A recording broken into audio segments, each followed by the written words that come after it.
Welcome back, boys and some girls.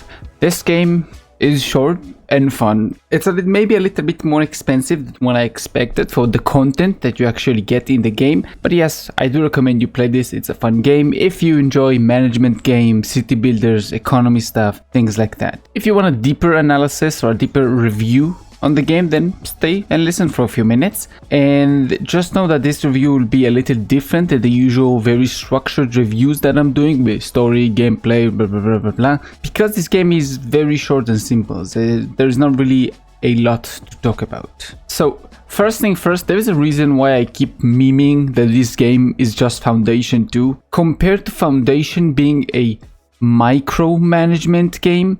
In here, this is a macro management game because you deal with much larger things, much larger subjects. For example, in Foundation, you have to deal with literally every single civilian and what they're doing, and you need to have multiple things for every building. You need to have a lot of buildings of everything. But in this game right here, let them trade, it's very different because you have kind of representatives, I would say, for the workers, so you don't need the same amount of people all across your kingdom. So for example, an end game in Foundation would be like over 1,000 people. That's what I reach with my end game city or kingdom.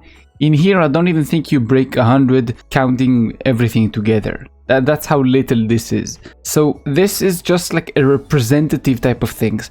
You deal with much larger things. You just build, it's the same as a government. The infrastructure is the thing that you built, and then the rest of the game is basically playing it for you. So there's gonna be a crap ton of downtime. This game is very cozy, very relaxed. Just like I said, there is no pressure at all. You have a lot of downtime. There's barely any penalties for actually failing things.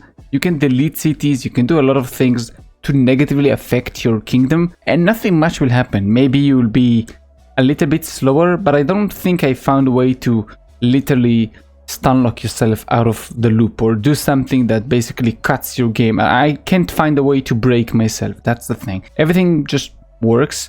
It's very nice, very slow. So what is the actual game loop? The game loop is very simple. You have a base of resources, then you make sure you have enough to research the next tier. You research the next tier, and then you unlock and you build the same foundation just for the higher tier resources. And that's it, you repeat. So what does it look like actually inside the game? When you start, you always start with the same things. Potato City and Wood City. You need to have those two basic cities to actually start anything, because everything relates to what your people need. So the lowest tier people actually need wood and potato as their basic need to actually stay in the city and not leave.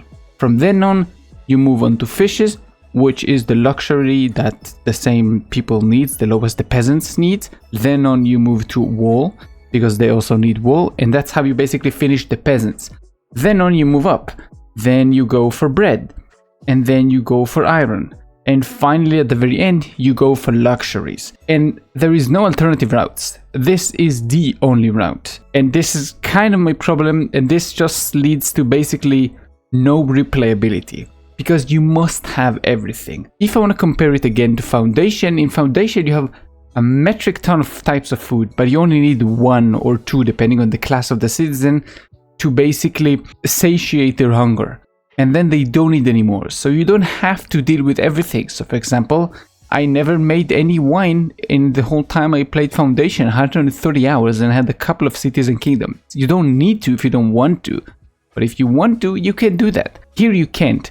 You have to use every single thing on the board to actually reach. So it's like a puzzle. Once you solve the puzzle, there's no more pieces to place. The moment-to-moment gameplay itself is just click and think. Yes, click and think. Sometimes you even think more than you actually click. It's a very good life simulation, like a real-life economy simulation. It's, again, pretty good. If you follow the same strategies real life does, then you will reach the same result, which is kind of cool if you ask me. For example, watching your only food city becomes from the richest city that you have, going down to be on equal terms with your second city that you just made. For example, as we said, potatoes and fishes. 1 second you have that, then you will notice that basically the demand is kind of going about the same and the prices will eventually even out. This is very fun to see that. And as a result for that, cities that don't produce a lot of consumable goods, for example bricks or things like that, they will not be rich cities because there is not a lot of consuming of them. Food and wood and wool and fishes, they all get consumed constantly. So cities that produce them will become very rich. Yes, later on, once you have all your luxuries, you will be needing all the resources. So at the end game, there is somewhat of like an equal footing, but you need to place multiple aristocrats down for them to eat the type of resources, and then you kind of have more like a circular economy, and that's kind of nice, but it's only when you reach the end of the game. Up until that point, there is not a lot to do for them, so those cities will be forever poor unless you place some useful production in them. Where you place your cities and the tiles that you place all your buildings at is super important. You can save on a ton of city space and have extra utility buildings and things similar to that because you upgrade some buildings and you think about the bonuses that buildings being placed next to one another gives. So for example, the lumberjack station give bonuses to stations that also use wood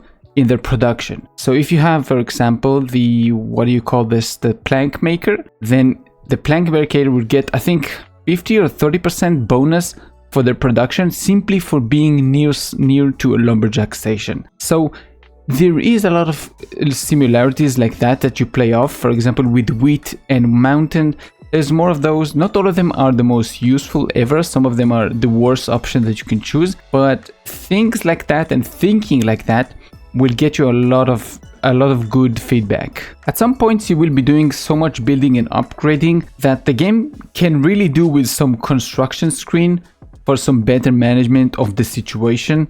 It gets very cluttered later on with so many icons and so many people going from place to place. It might be a little bit confusing. Now I want to talk about something that I really didn't like, and that's the bandits. The bandits are by far the most boring system in this game. They're just there to kind of keep you busy, and I don't even know why, because it's not very automated like the rest of the game. You have to manually click on the town of the bandits to get rid of them, and it's not permanent. They keep coming back again and again and again and again. At some point what I simply did is place guards, knights, in key locations and just let them kill the bandits that come in, and that's it. There's not going to be a lot of looting from bandits, but they still stay there slowly gathering forces. So if you want to go deal with them, you can. They just come back endlessly, and it's kind of boring. What I would love to see, and maybe this will be something to solve the entire problem for the whole game, content and everything, is to maybe go more in the combat direction, if that's what you want to do,